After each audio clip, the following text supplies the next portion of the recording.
Hi, I'm Ruthie, owner of Defy the Status Quo, and you're listening to the Defiant Business Podcast, your daily shot of business knowledge. You don't have a lot of time, and I'm not going to waste it, so we're going to jump right into it. Today, we are talking about the top reason why small businesses struggle.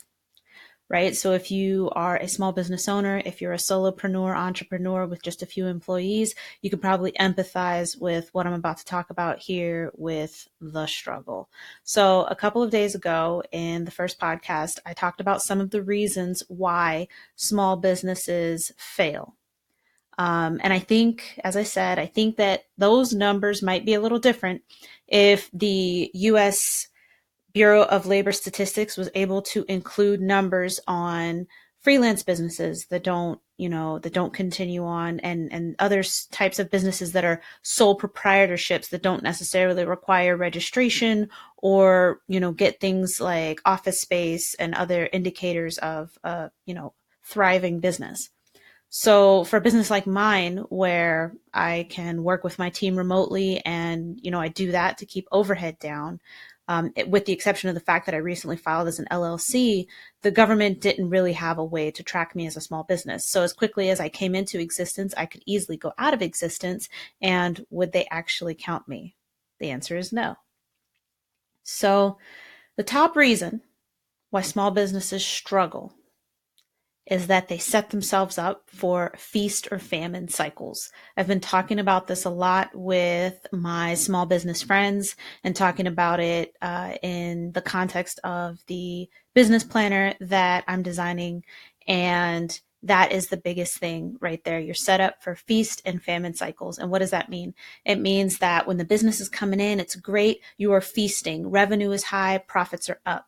But eventually you hit a slump and it starts to go down. That's your famine cycle, and there's no clients to be found anywhere. What do you do?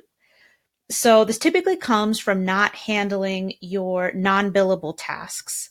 Non-billable means you can't charge for them, like you can't get paid for them, but you not handling those sorts of tasks consistently. And the tasks I'm talking about are your sales tasks, your marketing tasks, and your business development tasks, which small business owners, entrepreneurs, solopreneurs, whether you've got employees or not, we tend to let these fall off when we get busy with client work. This is the difference between working in your business, which is on client work, and working on your business, which is doing things like admin tasks you have to take care of, business development, sales, and marketing. So, example, let's say you're really good in person and you can work those networking events like nobody's business. Good for you. But that only works if you attend the events, right? So if you attend the events when you don't really have client work, and then you get clients, so you stop going to the events. Once that client work is done, once you've dealt with maybe they buy products from you, once you've handled all those sales and the sales are over, then you don't have any more incoming clients or customers. Your revenue is going to go down. Why? Because you did not consistently go out and market your business. You didn't consistently go out and create partnerships for your business. And so now you're going to hit a famine cycle. Another great example, which some companies may be able to empathize with more, is you post to your company blog and social media when the workload is light. Right? So you're consistent, you show up every day, you talk to people on LinkedIn, you comment on things on Instagram, you've got really good engagement on the social channels that you choose to be on, and you're posting once a week to your company blog. Woo! Good for you. And because you're doing that sort of marketing, you're setting your company up for inbound leads. That means leads you don't necessarily go out and identify and pick. Those are, I'm not calling you to get you to buy from me. Inbound is, I wrote a blog post, you found it via Google or you saw it through a social share, and now you're coming and talking to me because you found that. That's inbound. You're coming to me versus me going to you. So your company's blog is really healthy and very consistent when the client workload is light. But when it is not light, you fall off, you stop posting, you might go a month or two without posting. That inconsistency is bad for you. And so when the workload gets light again, then you're back to posting, you get more inbound leads, you work those, market to them, sell to them. Now they're customers or clients. And so you stop posting. So again, this is that inconsistency, and you can generally see it line up with when entrepreneurs, small business owners don't do these sorts of tasks. When those tasks start to fall off, then you will see a revenue dip follow sometime after, but it's normally a pretty easy pattern. I know the freelancers listening to this, the solopreneurs listening to this or watching this, you guys are thinking, oh man, now that I think about it, there is a pattern. So this happens typically when there are too many hats, right? We talk about entrepreneurs wearing hats, right? Boop, this is my sales hat. Boop, this is my marketing hat. This is my biz dev hat. So too many hats, not enough heads, because typically it's your head, right? Because even if you do have a few employees, they're likely junior employees. And so they can't really help you with these sorts of tasks. Or maybe the senior people you have are constantly on client work, so you can't pull them off to do this stuff. So it's all on you. So let's take a real quick recap of what some of these tasks are. So marketing, what is marketing? Marketing is the action of promoting your products or services, including market research. And remember, if you don't remember, you should go listen to it. First podcast episode, 42% of small businesses fail because they didn't determine there was actually a need for their product or service. Well, not marketing it, even if there is a need, means you're not going to have sales, which is the next one. What is sales? Activities leading to the sale of goods or services. And where we typically fail here is in the follow-up. We fail to follow up because we get busy.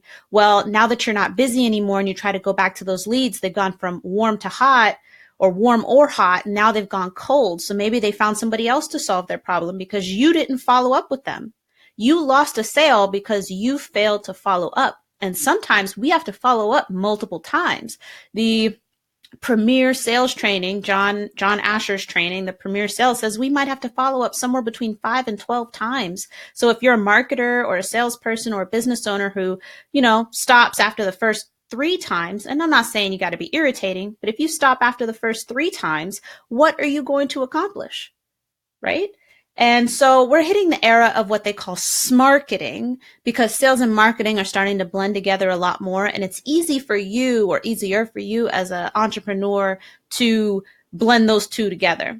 Now, business development is not like sales. Business development is the strategic development of partnerships to promote your product or service. So now you're partnering with other businesses in order to get customers or clients. And so these are always really great because you typically deal with a few partners, but you could end up with a lot more sales because they're the ones engaging with their own customers or clients. So in my case, for Defy the Status Quo, a strategic partnership for us might be a digital marketing company that doesn't do content, but wants to kind of offer it with their services. They either want a referral partner, somebody they can refer to business to, or they, might want to bring us under as a subcontractor. So those are business development opportunities for Defy the Status Quo. And there are almost always other types of opportunities that you can make, whether you have a service or a product. That is your business development. And so when you find people who are in similar fields, that helps. What about if you find someone in the exact same field as you? So in my case, as a writer, I'm a B2B writer. My company does B2B content for consulting and service firms. And so what that means is that, okay, if somebody comes to me about healthcare writing, well, that's not my area of brilliance. That's not my company's area of brilliance. That's not where I want to focus. So I would think of the healthcare writers that I know that I could refer that to. So that's another kind of business development task that doesn't necessarily bring you revenue, but if you do that for your peer, it's very likely that they'll do it for you in return, and you've avoided giving a potential client who reached out to you a firm no, I don't do that. So in order to solve this problem, I'm almost done, almost at my 10-minute limit. In order to solve this problem, outsourcing is typically key, or bringing in employees who can do these functions. So outsourcing is typically what you do first because you don't necessarily have enough for a full or part-time employee. I will link to our outsourcing video and blog post in the show notes, but I'm coming up here on the end. So this has been Ruthie, owner of Defy the Status Quo, on the Defiant Business Podcast. Thank you for listening. See you next time.